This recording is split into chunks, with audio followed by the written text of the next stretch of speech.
Hello, pinsan. Paalala ko lang yung papadala mong pera, ha? Sige yan, buti na lang. Napaalala mo. Sige, papadala na ako.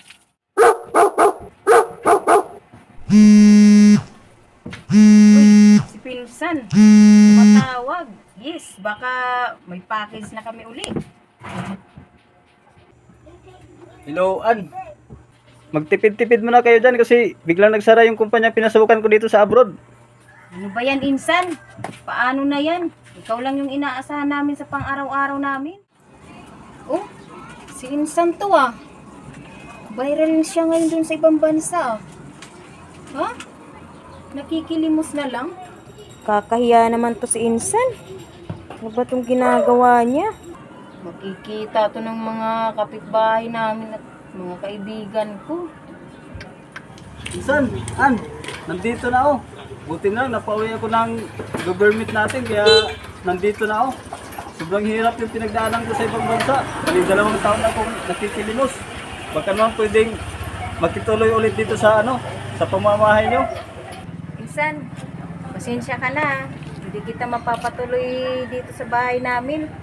Kasi nakakahiya yung ginawa mong panlilimos sa ibang bansa eh. At nag-viral pa yung video mo. Total, sanay ka naman makikilimos. Di, tuloy mo na lang dito sa bansa natin. Umalis ka na dito bago ka pa makita ng mga kumari at mga kaibigan ko. Sige, Insan, maghanap na lang ako ng ibang masisilungan.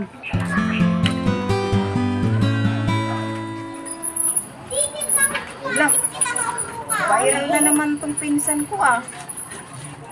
Kakahiya talagang ginagawa nito. Panuorin ko. Hi guys, magandang araw sa inyo. Isang OFW nagpapalimos sa ibang bansa. Alamin natin kung paano siya naging milyonaryo. Dahil pag uwi na dito sa bansa ay nagpapalimos ulit siya. Sir, paano ka naging milyonaryo? Bali, nagsara kasi yung kumpanya pinasukan ko sa ibang bansa. Dahil wala naman akong kamag-anak, minabuti ko na lang makikilimos hanggang 2 taon. At sa tulong ng gobyerno natin, ako'y napauwi din.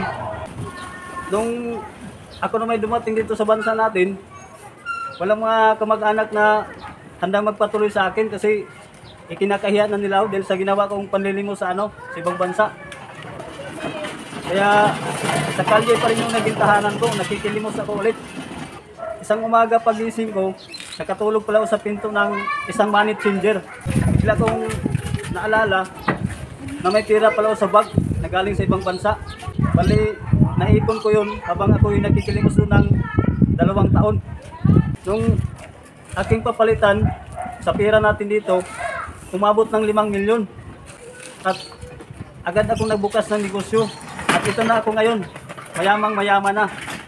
Wala, tira pala yung laman ng bag niya.